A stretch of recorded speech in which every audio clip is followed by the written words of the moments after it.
हो हो. हरे कृष्ण. श्रीमद भागवतम स्कंद 4 अध्याय 20. अध्यायाचं नाव आहे पृथु यज्ञात भगवान विष्णूंचे प्रकटन. आपले 26 श्लोक वाचून झालेत. आज आपण 27 वाचणार आहोत. तर थोडस मागे जाऊन बघितलं तर काय आहे, पृथु महाराजांनी भगवंतांचे पूजन केलेलं आहे, नंतर भगवंतांचं दर्शन घेतलेलं आहे आणि मग पृथु महाराज 23व्या श्लोकापासून भगवंतांची प्रार्थना करत आहेत. भगवंतांना म्हणतात, भगवंतांनी 16व्या श्लोकात सांगितलं होतं तू काही वरदान माग. तर पृथु महाराज म्हणतात की मला काय वरदान हवंय. 24व्या श्लोकात म्हटलंय की मला 10 लाख कान द्या तुम्ही. त्यामुळे मी काय करेन, शुद्ध भक्तांच्या मुखातून तुमच्या चरण कमलांचे यश श्रवण करू शकेन. अशा तऱ्हेने पुढे पण पृथु महाराज पुढच्या श्लोकांमध्ये पण भगवंतांच्या जे चरण कमलांचं यश श्रवण करण्याचं महात्म्य सांगता आहेत. तर 27व्या श्लोकात आता बघूया आपण. तर श्रील प्रभुपादांकडे प्रार्थना करूया आपण की हे भागवतम वाचण्याचा जो आपण प्रयत्न करीत आहोत त्यात आपल्याला ते आशीर्वाद देतील आणि आपल्याला ते समजो. श्लोक क्रमांक 27. भाषांतर. पृथु महाराज म्हणतात भगवंतांना, आता मी परम भगवंतांच्या चरण कमलांच्या सेवेत नियुक्त होऊ इच्छितो.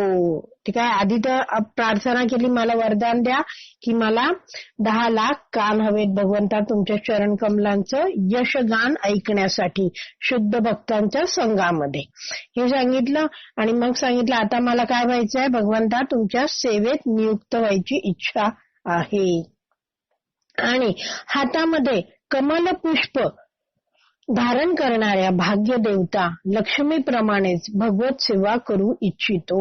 काय माझी इच्छा आहे, जशी भाग्य देवता लक्ष्मी आहे तशी काय आहे, त्या करतात तशी सेवा मला पण करायची आहे. कारण परम भगवंत अखिल दिव्य गुणांचे भांडार आहेत. काय आहे, भगवंत गुणवान आहेत, गुणसंपन्न आहेत आणि मला भगवंतांची सेवा करायची आहे. पण पुढे ते एक सांगतायत की मला मात्र मला भय वाटते की मी आणि लक्ष्मी असे आम्ही दोघेही ध्यानपूर्वक एकच सेवा करू लागल्यामुळे आम्हा दोघांमध्ये कलह निर्माण होईल.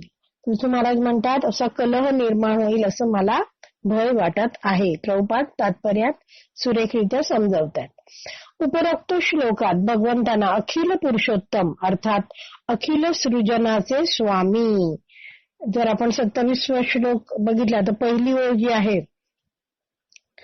त्याच्यात दुसरा शब्द आहे तो काय आहे, त्वा अखिल पुरुष उत्तमम. म्हणजे काय, तुमची मी काय करणार आहे, पहिला शब्द आहे आभजे, म्हणजे मी तुमची भक्तिमय सेवा करेन. तुम्ही कसे आहात, अखिल म्हणजे सर्व समावेशक आणि उत्तम, पुरुष उत्तमम म्हणजे काय आहेत, पुरुषोत्तम भगवान आहात असं म्हटलेलं आहे. पुरुष म्हणजे भोक्ता आणि उत्तम म्हणजे श्रेष्ठ होय. इथे भगवंतांना काय म्हटलंय, पुरुषोत्तम, पुरुषांमधले उत्तम आहेत. तर मग पुरुष या शब्दाचे काय आहेत, ज्या व्याख्या आहेत त्याबद्दल प्रभुपाद समजवतात आपल्याला. या विश्वामध्ये विविध प्रकारचे पुरुष अर्थात भोक्ते आहेत. पुरुष या शब्दाचा अर्थ काय, भोक्ता. तर सामान्यतः त्यांचे वर्गीकरण 3 प्रकारे करता येईल. 3 प्रकारचे आहेत. काय आहेत, भोक्ते आहेत. तर ते कोण कोण आहेत 3 प्रकार, एक तर बद्ध, एक तर मुक्त आणि तिसरं आहे शाश्वत. शाश्वत. तर ह्याच्यामध्ये कळलं, बद्ध जीवात्मा असतो, एक मुक्त जीवात्मा असतो आणि एक शाश्वत आहे. काय आहे ते डिटेल पुढे दिलेलं आहे, ते वाचते. वेदांमध्ये भगवंतांना सर्व नित्यांमध्ये सर्वश्रेष्ठ नित्य असे म्हटले जाते. शब्द काय आहे तो, नित्यो नित्यानाम, म्हणजे सगळे नित्यानाम जे आहेत, जीवात्मे आहेत, त्यात भगवंत काय आहेत, सर्वश्रेष्ठ नित्य आहेत. पहिला जो शब्द आहे नित्यो ते भगवंतांबद्दल आहे आणि नित्यानाम म्हणजे बाकी सगळे जे आहेत ते सगळ्यांमध्ये श्रेष्ठ नित्य असे कोण आहेत, भगवंत, भगवान श्रीकृष्ण आहेत, भगवंत आहेत. सर्व नित्यांमध्ये सर्वश्रेष्ठ आहेत ते. आता एवढं ही एक ओळ कळली माताजी. हे थोडस कठीण आहे पण एकदम मी सोपं करून सांगते. हे एवढं कळलं? हरी बोल. हो माताजी. हा. हो हो माताजी. हा. आता सगळ्यांमध्ये काय आहेत भगवंत, सगळ्या ज्या नित्य गोष्टी आहेत, सगळे जीव आहेत, सगळ्यांमध्ये श्रेष्ठ आहेत भगवंत. पुढे आता परम भगवंत आणि जीव हे दोघेही नित्य व सनातन आहेत. काय आहेत भगवंत पण काय आहेत? नित्य आहेत, म्हणजे शाश्वत आहेत, सनातन आहेत, आणि जीव पण तसेच आहेत. विष्णू तत्व अर्थात भगवान विष्णू आणि त्यांचे अवतार. विष्णू तत्व म्हणजे काय? भगवंत आणि भगवंतांचे अवतार हे सर्व काय आहेत? परमश्रेष्ठ नित्य आहेत. म्हणून नित्य या शब्दाने भगवान श्रीकृष्णांपासून ते महाविष्णू म्हणजे काय? भगवंतांमधून जे सगळे प्रकट झाले ते सगळे, म्हणजे आपण बघितलं ना की पहिले बलरामजी आले, नंतर बलरामजींमधून चतुर्व्यूह आले, ते सगळं ते तिथपर्यंत महाविष्णू म्हणजे कारणोदकशाही विष्णू जे पहुडतात ना, ज्यांच्या शरीराच्या रोमांमधून ब्रह्मांड प्रकट होतात, ते महाविष्णू. म्हणजे काय? कोण कोण नित्य आहेत? नित्य म्हणजे कोण कोण, त्यांच्यात कोणाकोणाचा समावेश होतो ते सांगितलंय. भगवंतांपासून महाविष्णूंपर्यंत नारायण आणि अन्य सर्व कृष्ण रूपांचा बोध होतो. म्हणजे कोण कोण नित्य आहेत? हे सगळे नित्य आहेत. भगवंतांपासून निघालेले सगळे जे विष्णू तत्व आहेत ते सगळे काय आहेत? नित्य आहेत. ब्रह्मसंहितेबद्दल प्रभुपाद सांगतात, रामादिमूर्तिषु कला नियमेन तिष्ठन्. ते आहे ना श्लोक आपण बघितला होता, त्यात काय सांगितलंय? भगवान विष्णूंची राम, नरसिंह, वराह आणि तत्सम म्हणजे त्यासम इतर अवतारांसारखी कोट्यावधी विस्तारित रूपे आहेत.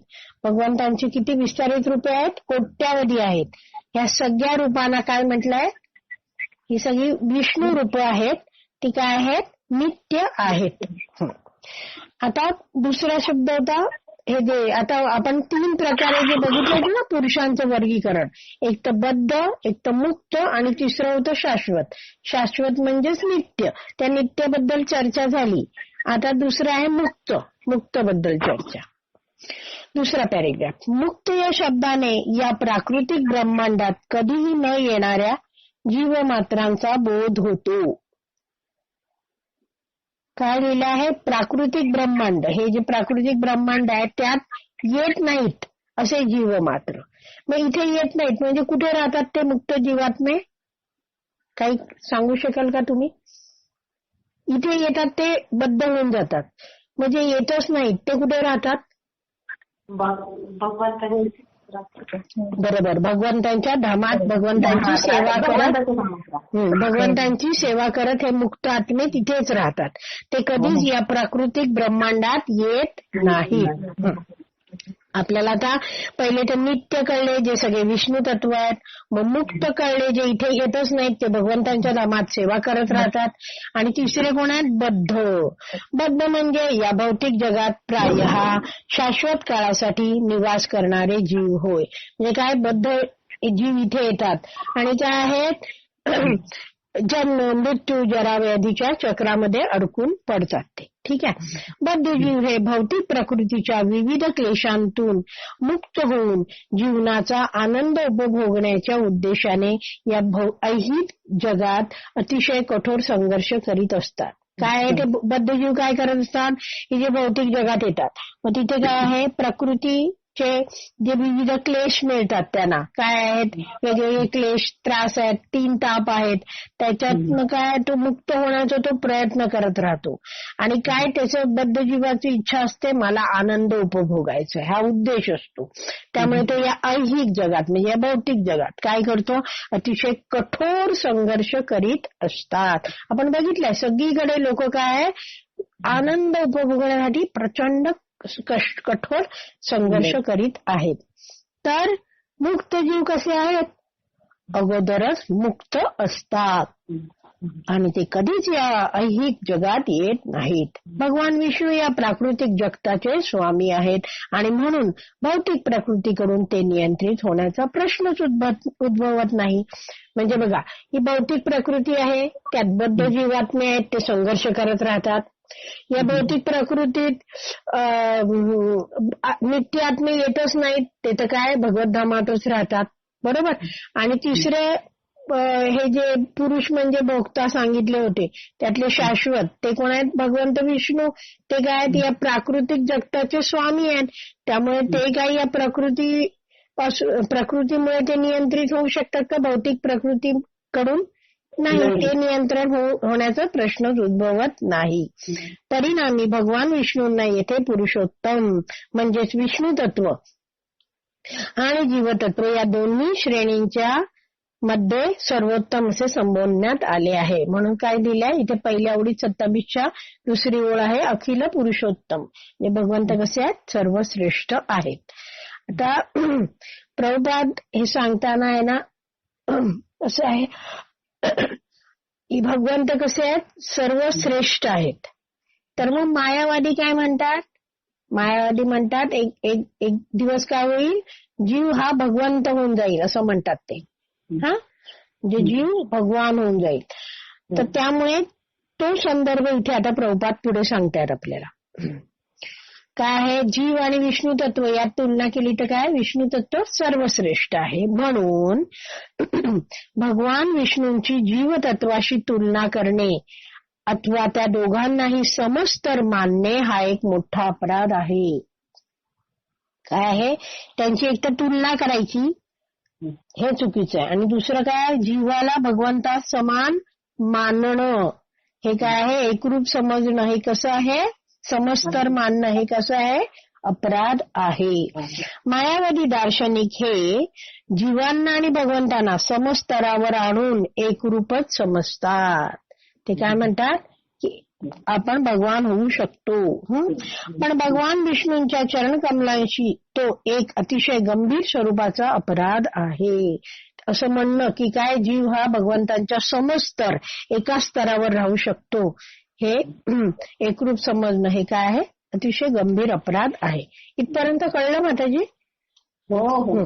आपल्याच या भौतिक जगातही असा प्रत्यक्ष अनुभव आहे की एका श्रेष्ठ व्यक्तीची उपासना एका कनिष्ठ व्यक्तीकडून केली जाते. आपल्याला माहिती आहे काय? श्रेष्ठ व्यक्तीची उपासना कोण करतो? कनिष्ठ व्यक्ती करतो. त्याचप्रमाणे पुरुषोत्तम अर्थात सर्वश्रेष्ठ परमपुरुष भगवान श्रीकृष्ण अथवा श्री विष्णू यांची इतरांकडून सदैव आराधना केली जाते. श्रेष्ठाची उपासना कोण करतो? कनिष्ठ. तर भगवान श्रीकृष्ण काय आहेत? विष्णू कसे आहेत? सर्वश्रेष्ठ आहेत. त्यामुळे सर्व त्यांची आराधना करतात. म्हणून पृथू महाराजांनी भगवान विष्णूंच्या चरण कमलांच्या सेवेमध्ये नियुक्त होण्याचा निश्चय केला. एवढं आपल्याला कळलं. आता सेवा का स्वीकारली ते कळलं. तर पुढे पृथू महाराजांना भगवान विष्णूंचा अवतार समजण्यात येते.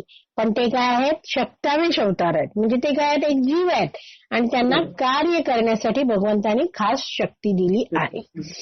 या श्लोकामध्ये गुणालयम हा आणखीन एक महत्वपूर्ण शब्द आहे. जर 27व्या श्लोकाची दुसरी ओळ पाहिली, त्याचा पहिला शब्द आहे गुणालयम. म्हणजे काय? भगवान विष्णू हे काय आहेत? अखिल दिव्य गुणांचे भांडार आहेत. आलय, औषधालय म्हणजे जिथे औषधं मिळतात, साठा आहे. तसं काय? भांडार आहे औषधांचं. तसं हे गुणालय म्हणजे भगवंत काय? दिव्य गुणांचं भांडार आहेत. आता परत प्रभुपाद म्हणतात, आता इथे काय आहे? गुणांचं भांडार आहेत ना. तर मायावादी काय म्हणतात? ते दिलंय परत. मायावादी दार्शनिक हे निराकारवादी मतानुसार परमसत्यास निर्गुण म्हणजे गुणरहित समजतात. समजलं काय आहे? लगेच प्रभुपाद हे दरवेळी अशी तुलना करून दाखवतात. कारण की काय आहे? आपल्याला आपण जगात आपण काय फक्त भक्तांमध्येच राहतो का? नाही. जगात सतत आपल्याला वेगवेगळ्या लोकांना सामोरं जायचं असतं आणि अक्षरशः मायावादी लोक एवढी भरली आहेत जगभरात की सदैव आपल्याला मायावादी लोकांशी समोरासमोर जावं लागतं. त्यामुळे दरवेळी प्रभुपाद असे कोणतेही पॉइंट आले की आपल्याला हे समजून सांगतात की बघा हे असं आहे आणि त्यामुळे हे मायावाद कसं चुकीचं आहे. त्यामुळे काय होते आपली आपोआप अभ्यास होतो, त्याचा उत्तर देण्यासाठी आपण जाणकार होतो. तर इथे दिलाय भगवंत गुणांचे भांडार आहेत आणि निराकारवादी जे मायावादी आहेत ते म्हणतात भगवंत तो गुणरहित आहेत, निर्गुण आहेत. परंतु वस्तुतः भगवंत सर्व सद्गुणांचे निधी आहेत. म्हणजे आपण तर कोणी म्हटलं नाही ते तर निर्गुण आहेत तर आपण सांगू शकतो नाही. श्रीमद भागवतांच्या 4थ्या स्कंदाच्या 20व्या अध्यायाच्या 27व्या श्लोकामध्ये भगवंतांना काय म्हटलंय, गुणालयम म्हणजे सर्व गुणाचे भगवंत भांडार आहेत. असं आपण पॉइंट सांगू शकतो. भगवंतांचा एक अतिशय महत्वपूर्ण गुण म्हणजे त्यांचे आपल्या भक्तांवरील विशेष प्रेम हा होय. म्हणून ते भक्तवत्सल म्हणून ओळखले जातात. भक्त हे भगवंतांच्या चरण कमलांची सेवा करण्यास सदैव अति उत्सुक असतात. भगवंत देखील आपल्या भक्तांची प्रेममयी सेवा स्वीकारण्यास अधिक उत्सुक असतात. जे भक्त जसे भगवंतांच्या चरण कमलांची सेवा करायला उत्सुक आहेत तसे भगवंत देखील काय आहे ती सेवा प्रेममयी सेवा स्वीकारायला उत्सुक आहेत. भगवंत कसे भक्तांबरोबर आदान प्रदान करतात प्रेमाचं. या सेवेच्या विनिमयामध्ये म्हणजे काय आपण म्हणतो ना विचार विनिमय म्हणजे काय विचारांची देवाणघेवाण. इथे काय दिलाय या सेवेच्या विनिमयांमध्ये म्हणजे काय ही सेवा जी आहे भगवंतांची भक्त सेवा करतो आणि भगवंत त्याला कृपा देतात.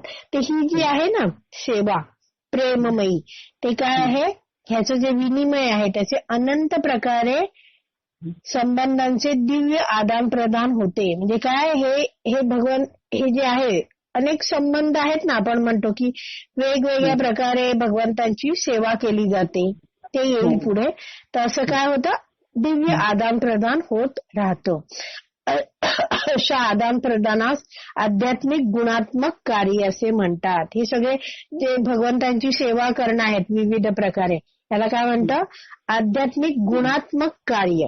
म्हणजे काय ही सामान्य भौतिक कार्य नाहीये. भगवंतांची सेवा करणं हे कसं आहे आध्यात्मिक कार्य आहे. भगवंतांचे काही दिव्य गुण असे आहेत. कोणी म्हटलं हे जे मायावादी भेटले काय गुण नाहीयेत आपण काही सांगू शकतो म्हणून प्रपादन दिलेत. भगवंत काय सर्वज्ञ आहेत. म्हणजे काय सर्वज्ञ म्हणजे सर्व ज्ञान आहे त्यांना.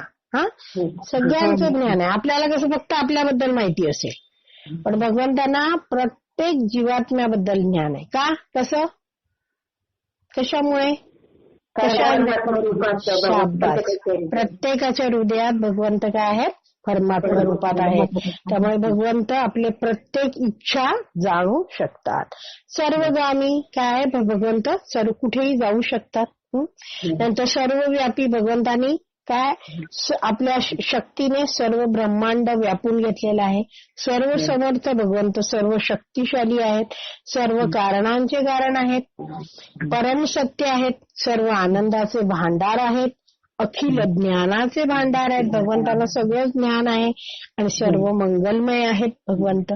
असे सगळे भगवंतांचे काही दिव्य गुण सांगितले. पृथू महाराजांनी लक्ष्मी देवी समवेतच भगवत सेवा करण्याची इच्छा केली.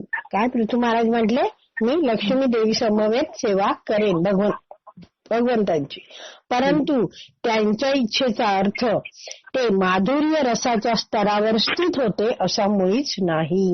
म्हणजे काय ते असं नाही आहे की पृथू महाराज यांचा स्तर काय होता माधुर्य स्तर होता रसाचा स्तर होता असं नाहीये. भाग्यदेवता लक्ष्मी माधुर्य रस अर्थात युगल प्रेमाच्या संबंधाने भगवंतांची सेवा करण्यात मग्न असते. भाग्यदेवता लक्ष्मी कशी आहे भगवंतांची सेवा कशी करते ती माधुर्य रसात करते. लक्ष्मी देवीचे स्थान जरी भगवंतांच्या वक्षस्थळावर असले बघा भगवंतांच्या छातीवर नेहमी श्री वत्स असं म्हणतात ना ते आहे तर ते चिन्ह म्हणजे काय आहे, तिकडे श्री लक्ष्मी देवी आहे, ती काय करते, निवास करत असते. तर त्यामुळे हरी बोल माताजी, कोणाचा तरी मला आवाज येतोय, जर शक्य असेल तर प्लीज म्यूट करा हा, कारण मला ऐकू येतंय सगळं परत.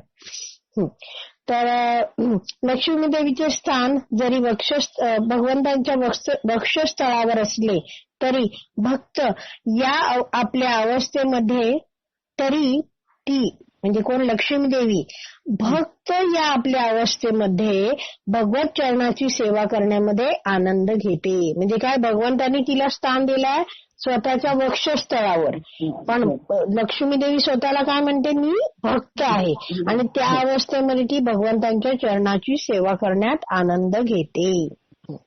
आता पृथ्वी महाराज हे दास्यरस म्हणजे काय, भगवंतांचा सेवक या स्तरावर असल्यामुळे सदैव केवळ भगवंतांच्या चरणाचे चिंतन करीत होते. एवढं कळलं.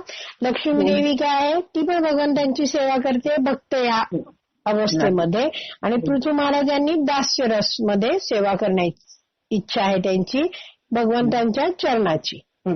पुढील श्लोकावरून, आता पुढचा जो श्लोक आपण 28वा वाचू, त्याच्यावरून आपल्याला समजून येईल की पृथ्वी महाराज हे भाग्यदेवी लक्ष्मीला जगन माता समजत, म्हणजे काय, जगताची माता समजत, म्हणून त्यांनी माधुर्य रसाच्या स्तरावर लक्ष्मीशी स्पर्धा करण्याचा प्रश्नच उद्भवत नाही.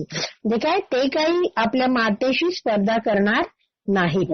तरीही त्यांना भय वाटते की मी भगवंतांची सेवा करू लागल्यामुळे लक्ष्मीला वाटेल की मी तिचा अपराधच करीत आहे. त्यांना असं भय वाटलं की मला पण चरणांची सेवा करायची आणि ती पण सेवा करते चरणांची, म्हणून तिचा अपराध करतोय मी, असं तिला वाटू शकतं. यावरून सूचित होते की आध्यात्मिक जगतामध्ये भगवंतांची सेवा करताना सेवकांमध्ये स्पर्धा निर्माण होते. काय प्रभुपाद म्हणतात की याच्यावरून आपण जाणू शकतो की जे आध्यात्मिक जगत आहे, आध्यात्मिक जगतामध्ये प्रत्येक जण भगवंतांची सेवा करायला उत्सुक असतात आणि सगळेजण सेवा करत असतात. सेवकांमध्ये स्पर्धा पण असते, पण कशी असते ती स्पर्धा, पण अशी स्पर्धा द्वेषरहित असते.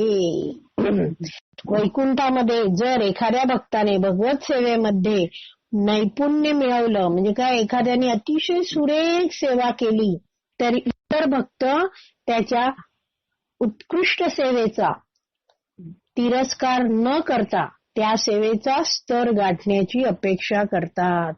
ते त्यांनी बघतात, अरे इतकी सुंदर सेवा केली, आधी तर सर्व भक्त त्याची स्तुती करतात की किती छान सेवा केली तू, आणि आम्हालाही आता तशीच करायची आहे. आणि ध्येय काय प्रत्येकाचं, भगवंतांना बेस्ट देणं, उत्तम देणं. हा, एकमेकांची स्पर्धा नाही. असं एका ठिकाणी उल्लेख आहे भागवतम मध्ये की भगवंतांच्या आनंदासाठी सर्व पक्षी गोलोकधामात काय करत असतात, गात असतात. जसं कोकिळा गाते आहे, असे सगळे पक्षी गात आहेत. आणि अचानक एक भवरा येतो. भवरा कसा करतो, एवढाच करतो आवाज, पण तो कशासाठी तो आवाज करतो तिथे, भगवंतांना आनंद देण्यासाठी. तर हे जे सगळे पक्षी मधुर मधुर आवाजाचे आहेत ते बघतात, अरे हा भवरा काय करतोय, भगवंतांना आनंद देण्याचं काय करतोय, प्रयत्न करतोय.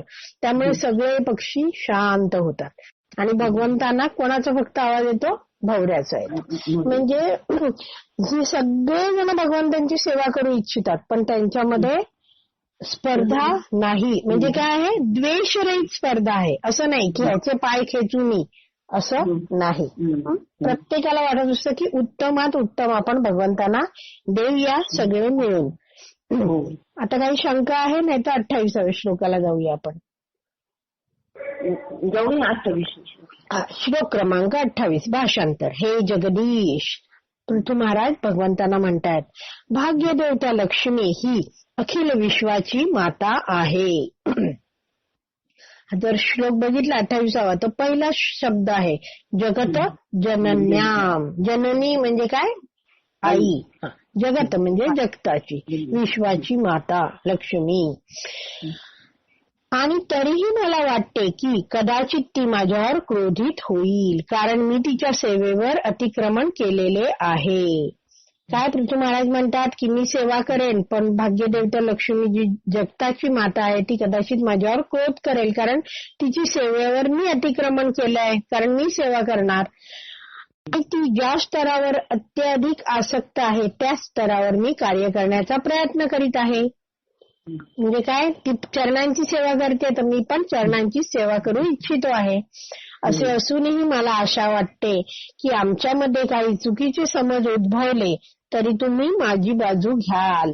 काय पृथ्वी महाराज म्हणताय की जर असं आमच्यात हे झालं, काय आहे मी प्रयत्न करतोय आणि असं त्यांना जर काही वाटलं, चुकीचं समज म्हणजे काय गैरसमज त्यांना जर काही वाटलं, ते भगवंता तुम्ही कृपा करून माझी बाजू घ्या.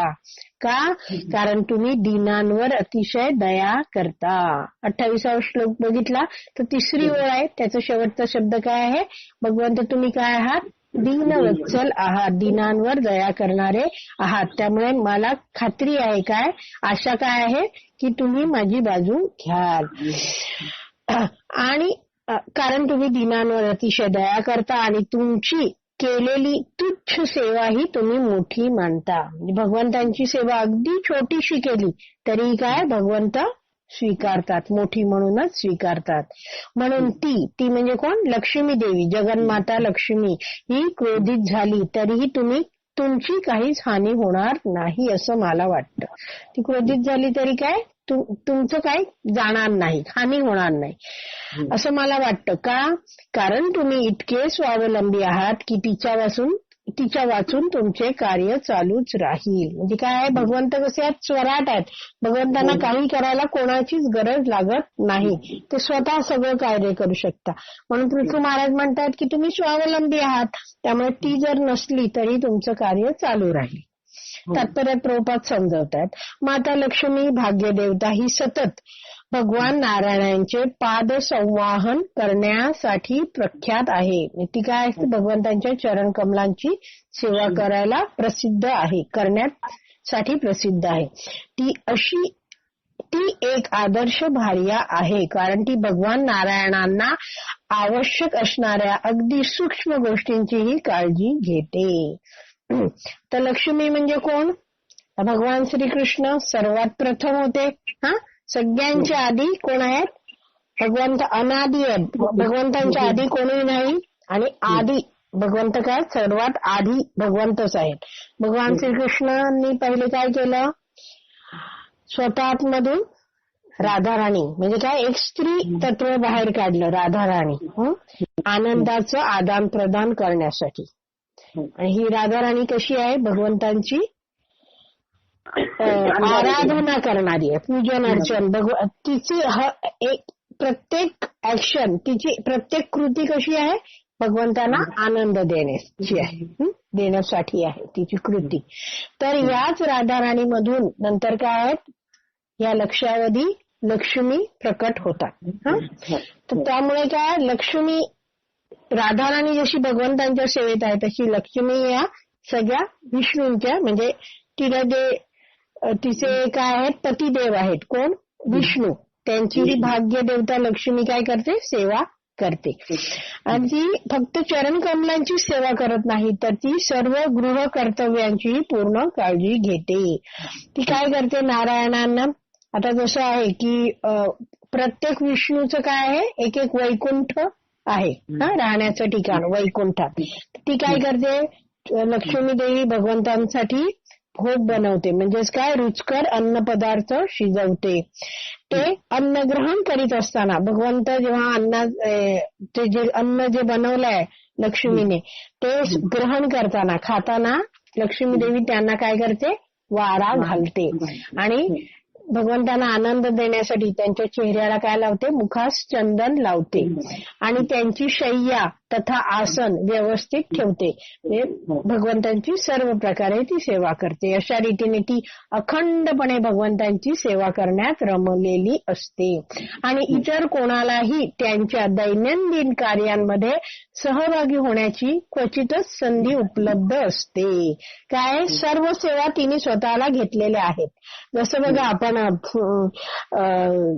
श्री रामचंद्र रावणाचा नाश केल्यावर सगळे आले परत, तर हनुमानजी पण काय अयोध्येत श्रीराम आणि सीतामय्या, लक्ष्मण, भरत, शत्रुघ्न या सगळ्यांबरोबर राहायला लागले.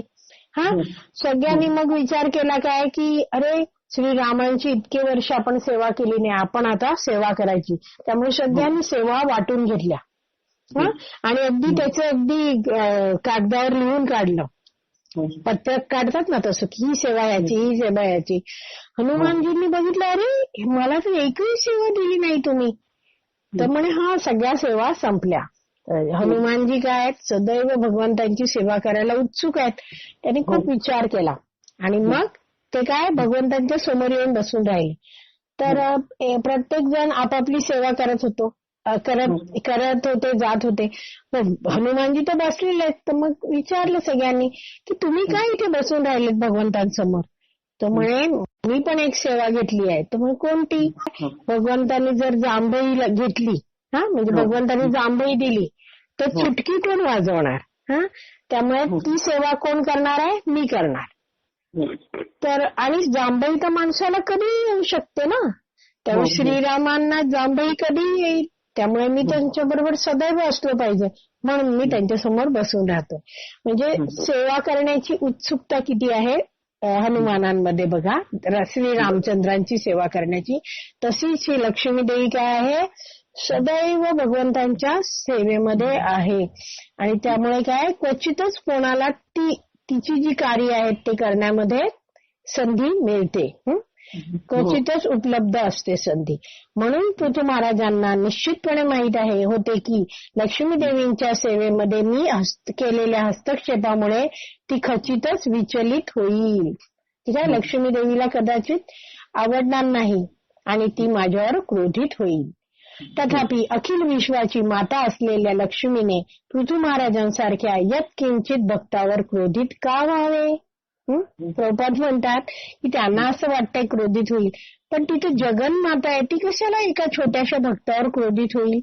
हे सर्व घडणे शक्य नव्हते. तरीही पृथू महाराजांनी स्वतःच्या संरक्षणासाठी भगवंतांना माझा पक्ष घ्यावा अशी विनंती केली. म्हणजे काय, भगवंता जर लक्ष्मी देवी क्रोधित झाली तर तुम्ही कृपा करून माझी बाजू घ्या असं सांगितलं. पृथू महाराज हे कर्मकांड विभागानुसार साधारण वेदोक्त विधी करीत होते. म्हणजे काय, आता जो पृथू महाराजांनी जे आता हे यज्ञ केले ना, कोणते यज्ञ केले, अश्वमेध यज्ञ केले. 100 अश्वमेध यज्ञ करा असं काय आहे सांगितलेलं आहे. कुठे, वेदांमध्ये कर्मकांड आहेत ते. त्यांचे 99 पूर्ण झाले. पण हे कसे आहेत, हे सगळे वेदोक्त विधी ते करत होते. पण भगवंत काय आहेत, इतके दयाळू आणि उदार होते की त्यांनी पृथूंना भक्तिमय सेवा ही जीवनातील सर्वोच्च पूर्णावस्था प्रदान करण्यास सिद्ध होते. म्हणजे काय, ह्यांनी कर्मकांडानुसार ते कार्य केलं होतं की हे केल्यावर हे प्राप्त होईल असं होतं. पण भगवंत कसे आहेत, भगवंत दयाळू आणि उदार आहेत. त्यामुळे काय केलं, ते काय तयार आहेत पृथू महाराजांना द्यायला, भक्तिमय सेवा. जी कशी आहे, प्रभुपाद म्हणतात भक्तिमय सेवा जीवनातील सर्वोच्च पूर्ण अवस्था प्रदान करण्यास सिद्ध होते. म्हणजे कशी, आपल्याला जी भक्ती करायला मिळते, भक्तिमय सेवा मिळते, ती कशी आहे, प्रभुपाद म्हणतात जीवनातली सर्वोच्च सेवा आहे. त्यामुळे भक्ती सोडायची आपण कधीच नाही. पुढचं पॅरेग्राफ. मनुष्य जेव्हा वेदोक्त कर्मकांडे आणि यज्ञ करतो तेव्हा त्यांद्वारे स्वर्ग लोकात उन्नत होणे हा त्याचा हेतू असतो. काय आहे, हे सगळं वेदांमध्ये सांगितलेलं आहे की तुम्ही हे यज्ञ करा म्हणजे तुम्हाला काय, स्वर्गात जायला मिळेल. कोणीही अशा यज्ञांद्वारे स्वतःच्या गृही अर्थात भगवत धामात परत जाण्यास पात्र होऊ शकत नाही. म्हणजे अशी यज्ञ केले तर फार फार तो स्वर्गात जाईल, पण भगवत धाम सोडून आलाय ना, जो स्वतःचं घर आहे, तिथे काही परत जाऊ शकत नाही. तथापि म्हणजे परंतु भगवंत अतिशय कृपावंत असल्यामुळे ते अगदी अल्पशा तुच्छ सेवेचाही स्वीकार करतात. आणि म्हणूनच विष्णू पुराणामध्ये म्हटले आहे की मनुष्य वर्णाश्रम धर्माचे पालन करून भगवंतांना संतुष्ट करू शकतो. म्हणजे काय आहे, इथे 2-3 ओळी वाचल्या सांगते, तथापि पासून सांगते. भगवंत अतिशय कृपाळू आहेत. त्यामुळे काय, भगवंतांप्रती अल्पशी अगदी छोटीशी जरी सेवा केली तरी भगवंत काय करतात, ते स्वीकारतात. म्हणजे आता यांना आपण भक्तीत आलो पण आपण काहीच सेवा करत नाही आहोत. पण जर काय आपण त्या सतरंजा घडी करायला मदत केली, काही आवरायला मदत केली सत्संग झाल्यावर, ठीक आहे, अगदी छोटीशी सेवा आहे, पण भगवंत काय म्हणतात, अरे ह्यांनी सेवा केली, आणि त्याचा लगेच भगवंत स्वीकार करतात.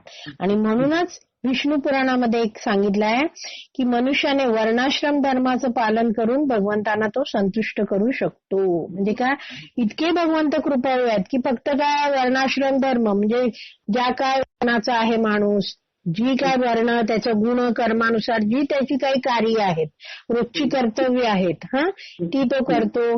आणखीन काय, कोणत्याही आश्रमात आहे, तो गृहस्थ आहे किंवा वानप्रस्थ आहे, काही असो, तर त्याने जर धर्माचं या वर्णाश्रम धर्माचं पालन केलं, म्हणजेच का कोणत्याही आश्रमात कोणताही माणूस असो, कुठच्याही वर्णाचा, तो याच 4 आश्रमात असणार. एक तो ब्रह्मचर्य असणार, गृहस्थ असणार, वानप्रस्थ असणार किंवा संन्यास असणार, संन्यास आश्रमी असणार.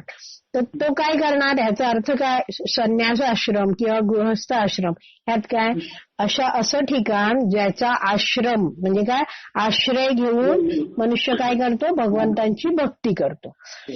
तर हेच सांगितलंय की नुसतं वर्णाश्रम धर्मानुसार काय सांगितलंय की काय करा तुम्ही, अशी कार्य करा, भगवंतांची भक्ती करा. अगदी म्हणजे काय, तो आपल्या कामात बुडालेला आहे असं जरी आहे, आपलीच कामं, तरी काय आहे, भगवंत काय करणार, तो काय करू शकतो, नुसतं वर्णाश्रम धर्माचं पालन करून भगवंतांना संतुष्ट करू शकतो. पुढे म्हणतात प्रभुपाद, भगवंत संतुष्ट झाल्यावर यज्ञ करता भक्तिमय सेवेच्या पातळीवर उन्नत होतो. म्हणजे काय, असे वेदोक्त जे यज्ञ सांगितलेत ते करत राहिला तो, तर काय होणार, त्याची चेतना, वेदांचं काय काम आहे की हे जे सगळे बद्ध जीव आहेत त्यांना काय हळूहळू काय सेवेत लावणं भगवंतांच्या, हे करा ते करा असं करून त्यांना त्यांच्यात काय आहे, नम्रपणा आणणं, कोणाला तरी श्रेष्ठ समजण्याची, श्रेष्ठ समजून घेणं, मानणं कोणाला तरी, नाही तर तिथपर्यंत बद्ध जीवात्मा स्वतःलाच श्रेष्ठ मानत असतो. आणि हळूहळू काय तो असं यज्ञ करत राहिला, त्याच्यात दरवेळी काय आहे, विष्णूंचं नाव येतं सतत, त्यामुळे काय होईल, त्याची चेतना उच्च होईल आणि तो काय करेल, भगवंतांना संतुष्ट केलं त्यांनी. भगवंत संतुष्ट कधी होतील, अगदी त्यांनी छोटीशी सेवा केली तरी, अगदी त्यांनी नुसतं वर्णाश्रम धर्माचं पालन केलं तरी, तर मग काय होणार, भगवंत संतुष्ट झाल्यावर तो यज्ञ करता आहे मनुष्य, तो काय होणार, भक्तिमय सेवेच्या पातळीवर उन्नत होणार. म्हणजे काय, तो त्याला भक्तीबद्दल ज्ञान प्राप्त होणार. म्हणून तो महाराजांनी अपेक्षा केली की मी केलेली भगवंतांची अल्पशी सेवा ही ते लक्ष्मीने केलेल्या सेवेपेक्षाही श्रेष्ठ म्हणून स्वीकारतील. ते काय म्हणतात की भगवंत काय छोटीशी सेवा पण काय करतात, मोठी म्हणून घेतात, स्वीकारतात. त्यामुळे भगवंत काय माझी सेवा पण काय श्रेष्ठ म्हणून स्वीकारतील. भाग्य देवतेला चंचला असे म्हणतात, माहितीये ना, लक्ष्मी देवीला चंचला म्हणतात. तिचं एक संस्कृत मधलं हे नाव आहे चंचला, कारण ती अतिशय अस्थिर आणि सदैव ये जा करीत असते. यास्तव पृथू महाराज म्हणतात की लक्ष्मी कदाचित क्रोधवश होऊन निघून गेली तरी त्यामुळे श्री विष्णूंची काहीच हानी होणार नाही, कारण ते स्वयंपूर्ण असून तिच्या सहाय्याविना सर्व काही करू शकतात. एवढं कळलं माताजी, पुढे जाऊ. उदाहरणार्थ गर्भोदकशाही विष्णू, लक्षात आलं, गर्भोदकशाही विष्णू कोण, जे शेषशाही शय्येवर पहुडलेत आणि ज्यांनी स्वतःच्या नाभीमधून ब्रह्मदेवांचा, नाभीद्वारे ब्रह्मदेवांना जन्म दिला. तेव्हा काय आहे, त्यांनी त्यांच्या चरणांचे संवाहन करीत असलेल्या त्यांच्या जवळ बसलेल्या लक्ष्मी देवीचे किंचित सहाय्य घेतले नाही. म्हणजे काय, गर्भोदकशाही विष्णूंच्या नाभी कमळातनं जेव्हा हे कमळ प्रकटलं आणि ब्रह्माजी आले, त्यावेळी ब्रह्माजींच्या गर्भोदकशाही विष्णूंच्या चरणाजवळ लक्ष्मी देवी होती, पण भगवंतांनी तिचं सहाय्य घेतलं नाही. आपोआप त्यांनी काय आपल्या नाभी कमळातनं कमळ काढलं एक आणि ब्रह्मदेवांना जन्म दिला. सामान्यतः पुत्रास जन्म देण्यासाठी पती पत्नीच्या उदरी गर्भाधान करतो आणि यथाकाळी, म्हणजे काय तेवढे महिने गेल्यावर पुत्र जन्मास येतो यथोचित काळ गेल्यावर. तथापि ब्रह्मदेवांच्या जन्मासमयी गर्भदक्षाई विष्णूंनी लक्ष्मीच्या ठाई गर्भाधान केले नाही. भगवंत स्वयंपूर्ण असल्यामुळे, भगवंत काय स्वराट आहेत असे असल्यामुळे त्यांनी स्वतःच्या नाभीपासून ब्रह्मदेवांना जन्मास घातले आणि त्यामुळे पृथ्वी महाराजांना दृढ विश्वास होता की भाग्यदेवता लक्ष्मी जरी माझ्यावर क्रोधित झाली तरी त्याने मला किंवा भगवंतांनाही कोणत्याही प्रकारचा त्रास होणार नाही. काही शंका आहे का? नाही तर पुढचा श्लोक वाचूया. श्लोक क्रमांक 29. नित्यमुक्त असणारे महान संत पुरुष तुमच्या भक्तिमय सेवेचा स्वीकार करतात, कारण केवळ भक्तिमय सेवेद्वारेच मनुष्य प्राकृतिक अस्तित्वाच्या भ्रमातून मुक्त होऊ शकतो. काय आहेत? जे महान संत पुरुष आहेत ते काय करतात? भगवंतांच्या हे भगवंता तुमच्या भक्तिमय सेवेचा ते स्वीकार करतात. का? कारण ते कसे आहेत? त्यांना ते जाणतात की भक्तिमय जर सेवा केली तरच हे काय प्राकृतिक जे अस्तित्व आहे त्याच्यापासून आपण मुक्त होऊ शकतो. हे भगवान मुक्त महात्मे अखंडपणे तुमच्या चरण कमलांचे चिंतन करीत असतात. हे जे महात्मे आहेत ते काय आहेत? भक्तीत इतके मग्न आहेत. ते काय करतात? अखंडपणे तुमच्या चरण कमलांचे चिंतन करतात. या एकमेव कारणा व्यतिरिक्त इतर कोणत्याही कारणासाठी ते तुमच्या चरणांचा आश्रय घेत नाहीत. त्यांना माहिती आहे बरोबर की काय भगवंताची भक्ती केली तरच आपण या अस्तित्वातून निघून जाऊन परत भगवंतांकडे जाऊ शकू. तात्पर्य प्रभुपाद समजवतात. कर्मी व्यक्ती ऐहिक सुखासाठी सकाम कर्म करीत असतात. काय कोणाकोणाला काय काय अपेक्षा आहे हे सांगतायत. कर्मीला काय असतं? भौतिक सुख हवं असतं. त्यासाठी तो काय करत असतो? सकाम कर्म. कोणतीही कार्य करताना त्याला फळाची अपेक्षा असते. तथापि ज्ञानी मनुष्यांना ऐहिक सुखाचा शोध घेण्यात वैफल्य आलेले असते. तर आता काय कर्मीचं झालं, आता ज्ञानी आहे काय? तो नेहमी शोध घेत असतो, अभ्यास करत असतो. तर त्याला काय आहे? त्यांनी भौतिक सुखाचं त्यांनी खूप शोध घ्यायचा प्रयत्न केलाय पण काय विफलता आलीये. त्याला काय ते फलित झालं नाही, म्हणजे त्याला योग्य ते फळ मिळालं नाहीये. आपण चेतनात्मा असल्याने आपले या भौतिक जगाशी काही देणे घेणे नसते याची त्यांना जाणीव होते. तर हे ज्ञानी लोक आहेत ते खूप वाचन करतात आणि ते काय जाणतात की हा काय आहे? आत्मा आहे, या भौतिक जगाशी काही देणं घेणं नाही आहे हे ते जाणतात. तर ह्यांचं झालं. आता पुढे आत्मसाक्षात्कारानंतर ज्ञानामध्ये परिपक्वता प्राप्त झालेल्या ज्ञानी व्यक्तींनी, आता काय हे जे ज्ञानी आहेत त्यांनी काय खूप शोध घेतला, सुख मिळालं नाही, मग वेद वाचले, जाणलो आपण आत्मा आहोत आणि मग काय आत्मसाक्षात्कार झाला त्यांना. काय की असं मी आत्मा आहे, हे ज्ञान आहे. मग त्यांची या ज्ञानामध्ये परिपक्वता झाली, म्हणजे आणखीन ज्ञान प्राप्त झालं. तर काय आहे ते ज्ञानी व्यक्ती काय? भगवद्गीतेचा एक श्लोक प्रभुपाद सांगतात, बहुनाम जन्मना म्हणते ज्ञानवान माम प्रपद्यते. म्हणजे काय हे जे ज्ञानी आहेत ते अनेक जन्म घेतात आणि मग त्यानंतर काय होतं? त्यांना ज्ञान प्राप्त होतं. आणि काय ते म्हणतात वासुदेव सर्वमिती. त्यांना तेव्हा कळतं अनेक जन्मानंतर या ज्ञानीला की काय आहे भगवान वासुदेव म्हणजे काय? भगवान श्रीकृष्ण काय आहेत? सर्वमिती, काय सर्वश्रेष्ठ आहेत असं त्याला कळतं. ठीक आहे. तर इथे एक कंसात लिहिलंय बहुनाम जन्मना म्हणते. याच्या पुढचं वाक्य आहे भगवंतांच्या चरण कमलांना शरण गेलेच पाहिजे.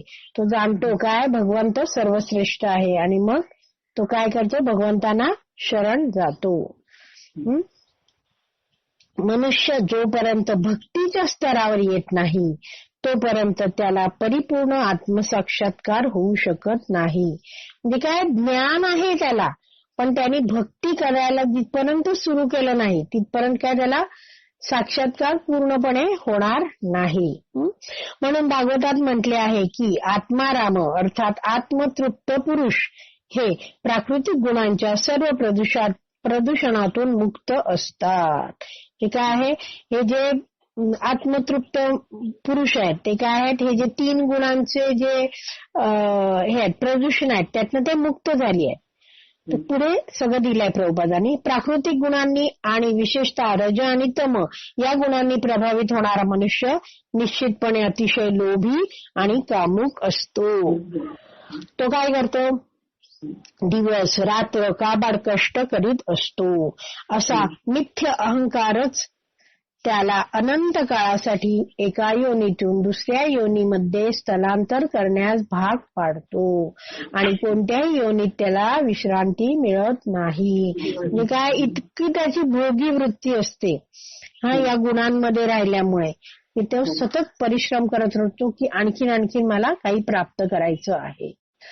ज्ञानी पुरुषाला या वस्तुस्थितीचे ज्ञान होते. तर ज्ञानी पुरुष हे सगळं जाणतो वेदांमध्ये वाचल्यामुळे, ज्ञान प्राप्त केल्यामुळे की काय आहे, असे हे गुण आहेत, त्याच्यामुळे असं माणूस हे होतो आणि त्याला विश्रांती मिळत नाही. म्हणून तो काय करतो, कर्म करणे थांबवून टाकतो आणि कर्म संन्यास घेतो. म्हणजे काय, कर्मच करायचं थांबवतो. तथापि हा देखील वास्तविक समाधानाचा स्तर नाही. आत्मसाक्षात्कारानंतर ज्ञानी व्यक्तीची भौतिक बुद्धिमत्ता त्याला भगवंतांच्या चरणकमलांच्या आश्रयात घेऊन जाते. म्हणजे काय, हे स्टेप बाय स्टेप त्याची कशी उन्नती होती आहे ते सांगितलंय. काय आहे, त्याची जी बुद्धिमत्ता आहे त्यांनी काय तो करतो, भगवंतांच्या चरणकमलांचा आश्रय घ्यायला लागतो. त्यानंतर तो केवळ भगवत चरणांचे अखंडपणे चिंतन करण्यात समाधानी होतो. म्हणजे काय, आता त्यांनी अशी स्थिती प्राप्त केली की तो अखंड चिंतन करण्यात समाधान मानतो, आनंद घेतो. म्हणून पृथू महाराजांचा निष्कर्ष असा आहे की भक्ती मार्गाचा स्वीकार करणाऱ्या मुक्तात्म्यांनी जीवनाचे अंतिम ध्येय प्राप्त केले आहे. काय सगळ्या आपल्याला काय कर्तव्य आहे मनुष्याचं, भगवंतांची भक्ती करणं, तर तेच त्यांनी प्राप्त केलंय. जर मोक्ष हेच अंतिम उद्दिष्ट असते तर मुक्त पुरुषांनी भक्तिमय सेवेचा स्वीकार करण्याचा प्रश्नच उद्भवला नसता. म्हणजे काय, जर ह्या जे मुक्त पुरुष आहेत, म्हणजे काय, जे भक्ती करणारे हे लोक आहेत, ते जे आहेत ज्ञानी आहेत, हे त्यांनी काय, त्यांना पाहिजे असतं की फक्त मला मोक्ष मिळायचा, माझ्या ह्या सगळ्या चिंतांमधून, या जन्म मृत्यू जराव्याधीतनं फक्त मुक्त व्हायचंय.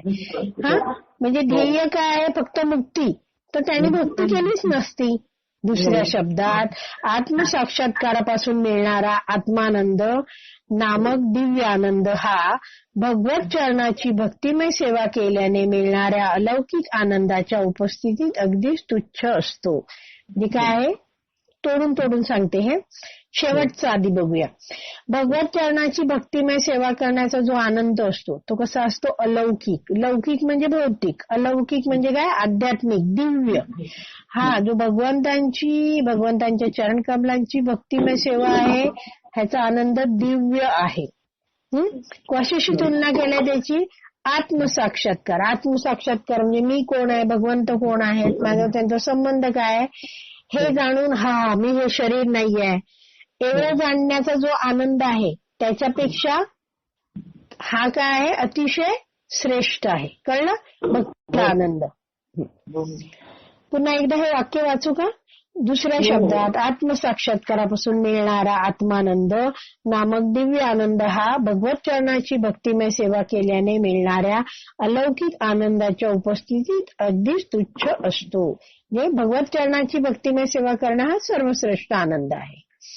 या सर्व पृथू महाराजांनी निष्कर्ष काढला की मी सातत्याने केवळ भगवत यश श्रवण करीन. भगवंत यश म्हणजे काय, कीर्तन जे आहे, कीर्तनचं काय, भगवंतांचं कीर्तिगान, यशोगान याचं मी श्रवण करीन आणि त्याद्वारे माझे मन भगवत चरणांच्या ठाई स्थिर करीन.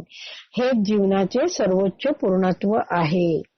जे मनुष्य कोणत्याही वर्णाश्रमात असला तरी त्याने काय केलं पाहिजे, आपलं मन भगवंतांच्या चरणाच्या ठाई स्थिर केलं पाहिजे. आणि अशी भक्ती केली तर काय होणार, जीवनाचं सर्वोच्च पूर्णत्व प्राप्त होईल. तर आपण इथे विराम देऊया. कोणाला काही शंका आहे तर विचारा, नाहीतर थांबूया आपण. श्रीमद भागवतम की जय. श्रील प्रभुपाद की जय.